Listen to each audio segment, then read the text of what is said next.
Hello भाइयों, आज मैं आपके लिए एक शानदार कहानी लेकर आया हूँ। कंजूस और साधु की कहानी है। गांव अमीरपुर नगर में एक बहुत ही बड़ा कंजूस रहता था। उसकी कंजूसी का यह आलम था कि यदि वह खाना खाने बैठता था तो अपना दरवाज़ा बंद इसलिए बंद कर लेता था कि कहीं उसके खाते समय कोई आ गया तो उसे भी खाना खिलाना ना पड़ जाए।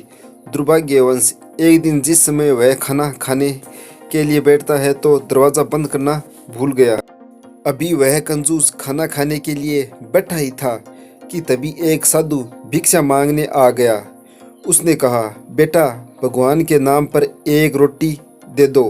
कंजूस तुरंत खाना छोड़कर उठ गया और उसने साधु को वहां से टालने की कोशिश की, मगर साधु अड़ियल था। वह वहां खड़ा रहा। साधु को टलता ना देख कंजूस ने सोचा, यह साधु तो बड़ा ही हठीला है, इसे तो कुछ देकर ही टालना होगा।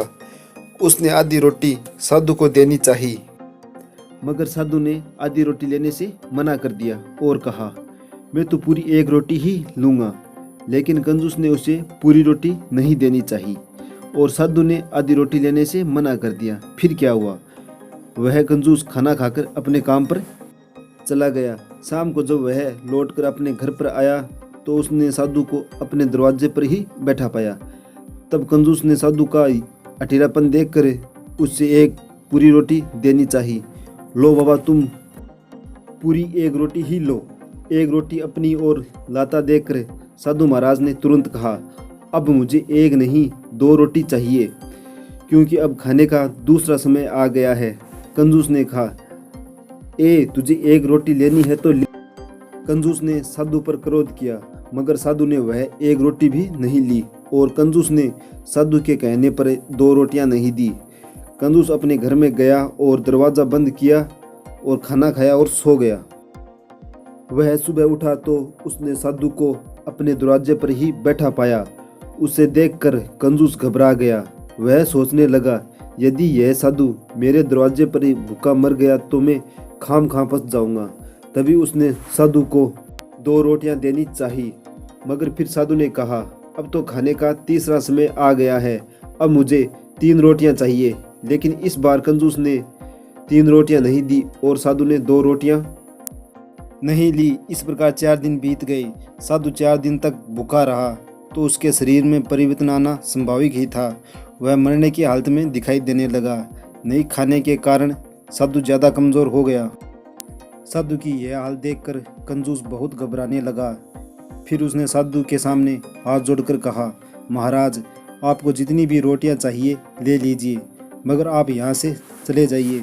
साधु महाराज बोले, बच्चे, अब रोटियों से काम नहीं चलेगा। अब तो मैं यहाँ से तभी हटूंगा जब तुम मेरे साथ मिलकर एक कुआं खुदवाओगे। साधु महाराज की यह बात सुनकर कंजूस का दम खुश्क हो गया। वह बोला, यह आप क्या कह रहे हो महाराज? मैं कुआं नहीं खुदवा सकता। अच्छा, फिर ठीक है, मैं भी यहाँ से नहीं हटूंगा। साधु की बात कंजूस ने सुनी अवश्य थी, लेकिन वह उसकी बात को टालकर अपने काम पर चला गया। मगर फिर उसकी बुद्धि रह रहकर साधु की ओर जा रही थी। उसका मन काम में नहीं लग रहा था और फिर वह बीच में ही अपना काम छोड़कर चला आया। साधु को वहीं पाकर देख उसने कहा, महाराज, तुम्हारी शर्त मंजूर है, अब तो रोटी खा लो। फिर साधु ने कहा, बच्चे, अब एक कुएं से काम नहीं चलेगा। अब तो तुम्हें 2 कुएं खुदवाने पड़ेंगे, एक मेरे लिए और दूसरा आपके लिए। कंजूस ने फिर साधु की बात को अस्वीकार करनी चाहिए, मगर तभी उसने सोचा कि उसने साधु की बात को अस्वीकार कर दिया तो जितनी बार भी वह उसकी बात को अस्वीकार करेगा उतनी बार ही साधु कुएं की संख्या में वृद्धि कर देगा। नहीं, मुझे हाँ कर देनी चाहिए। फिर उसने 2 कुएं खुदवाने के लिए साधु से हाँ कर ली और कुछ दिन के बाद दोनों कुएं तैयार हो गए। अब साधु ने कहा, हे मानव, मैं 1 वर्ष बाद फिर आऊँगा। तब यदि मेरे कुएं का पानी तुम्हारे कुएं के पानी से कम रहा तो मैं तीसरा कुआं खुदवा लूँगा। इतना कहकर वह साधु वहाँ से चला गया।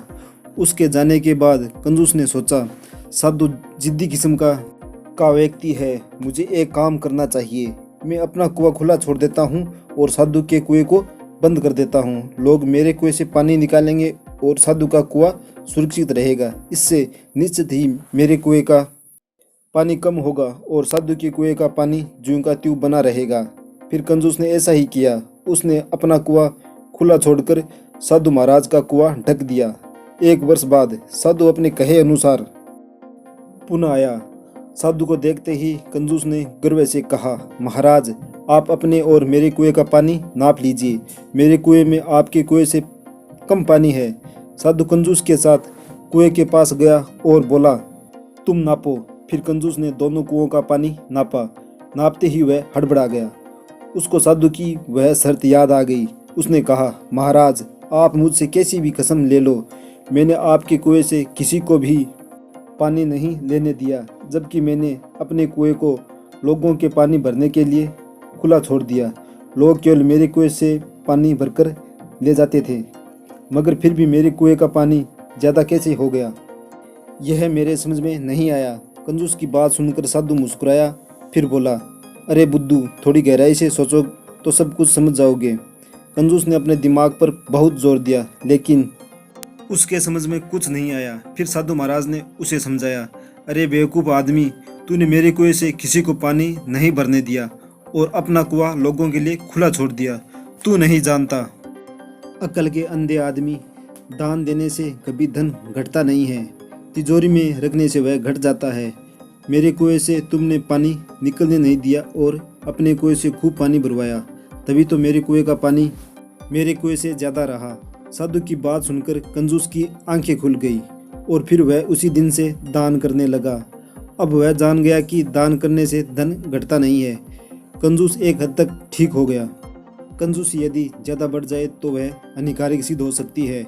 दान देने में तो किसी भी प्रकार की कंजूसी नहीं बरतनी चाहिए।